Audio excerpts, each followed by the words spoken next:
Okay, so you've decided you want to move in with your friends. Great idea. Since moving in with my friends, the wisdom of my parents' words after my mum put that ring on it have never resonated more deeply. If you love someone, even platonically, never fucking move in with them. The ring mentioned prior was a ring of distance around her, of which my dad can no longer enter within the vicinity of. Of course, unlike the dynamic between my mother and my father, me and my friend actually have sex all the time, it's just that my friend isn't aware of it. The whole process up until moving out and after moving out has been a rollercoaster of ups and downs, so I'd like to walk you through what I've learned during this process. This is basically the blind leading the blind, but you can't deny that it would be really funny to watch a conga line made up entirely of blind people. So is it really that bad? I know that right now you're scum who lives in your parents' house, which is clearly a sign that you can't get laid, and not a sign of the collapsing economy caused by narrow-minded elitist politicians who, like many other coke addicts, care about saying the right things but never actually doing them. Regardless of our cokehead-ran economy, you still need to save some money. The more of you there is, the easier it will be to save money. You're going to want to get a job. Now, if you've never had a job before, and so far you've also coasted quite nicely through life, this is where you'll become depressed. To save money, I took what's called the 60-40 rule and ran with it. The 60-40 rule is meant to be 60% for you to spend and 40% for you to save, but if you're desperate to leave home like me, what you'll do is move out unprepared anywhere, so you can actually just ignore the savings advice entirely and assume everything will somehow work out in your favour. And if it does, attribute it to something spiritual to give you the sense of feeling wise, and if it doesn't, attribute it to something spiritual to give you the sense of feeling wise as you die in the streets.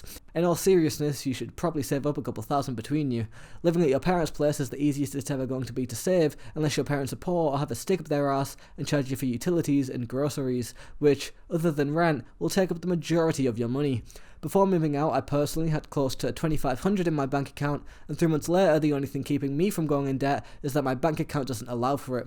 However, this still didn't stop me going to a £550 overdraft a few days ago, to which I then broke down and cried, which helped me to save money on my water bill. While writing this, I also realised I haven't paid my water bill once since living here, and so I'm probably about £200 in debt. Luckily, because I live with another person who has to contribute to the bills, this isn't a huge problem. However, things like this really highlight how fucking retarded you and your friends are. This brings me on to my next point, which is budgeting. I fucking suck at budgeting. This is not due to an inability to budget, but primarily out of ignorance when it comes to the importance of proper budgeting. I never realised how often I ignore my problems until my other friend recommended I budget, and I kept agreeing with her and then never doing it, which by complete coincidence is why most of my serious relationships failed. I'm sorry, Deborah, I know I said I wouldn't do it again, but I can't help but keep fucking the dog. There are many things in which you want to account for when budgeting. Some of these things will include rent, utilities, food, drugs, travel costs. And before you judge that second to last one, if you consume any drugs somewhat regularly, whether it's alcohol, nicotine, caffeine, LSD, cocaine, ketamine, or anything really, you should actually budget that in. And this goes for anything that you do regularly that's non-essential to actually being alive. Having fun is important, and whether you're having fun from going to the cinema often or doing certain drugs every now and then isn't really the point. Don't lie to yourself when you budget. If you're likely going to drink every weekend, then budget that in so you're prepared for if you do. If you know you're going to go to however many live events, budget that in as well as any merch and stuff you're likely to buy while there. If you know you're going to order food once a week or however often, budget that in. Be honest with yourself and budget in your bad decisions.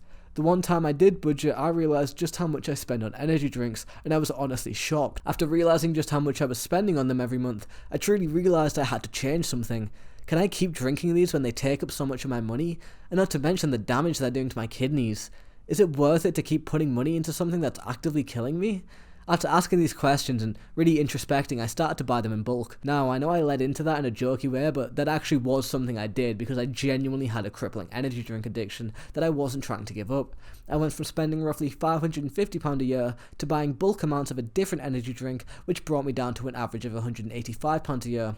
Of course, I could have just not drank energy drinks, but I knew I didn't want to do that and wasn't going to do that. And the honest truth of the matter is that I was financially retarded and heavily addicted, which I think might qualify me for the Paralympics, especially considering how damaged my kidneys likely are. When you first move in, there are many factors that will dictate how smooth this transition will be. In of itself, it'll be weird to be away from home for the first time where you're dependent on yourself as opposed to your parents, or so you'd like to think until you're borrowing money off them because you still haven't fucking budgeted, you dumb c***. You'll have a lot of fun times with your friends most likely, especially in the beginning stages. However, one thing you'll be quick to realise is that you can't fucking stand your friend, and for a period of time you'll be about 3 dirty dishes away from killing them in their sleep.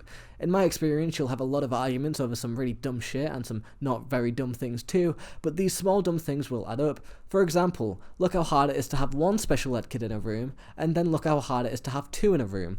Those two dumb things potentiate each other a lot. With the right communication, self-reflection, and persistence on both ends to improve on your faults and accommodate each other's grievances, these little kinks will work themselves out over time, however not before at least one breakdown occurs and you start to wonder how the rate of divorce is only 50% if all those unmarried people live together. Now, I don't really feel qualified to talk about anything further than this because all things considered, me and my friend are just now getting past the point of lots of arguing as we worked out the small kinks like keeping on top of chores and the big kinks like cock and ball torture.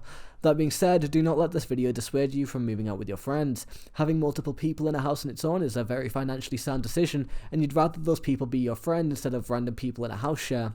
On top of that, while it can be very annoying at times to communicate, if you and your friends are close and open with each other, it's more of a blessing than you'd think to have a support system like that around you while chasing after your own personal endeavours, whether that be creatively, career-wise, or whatever else.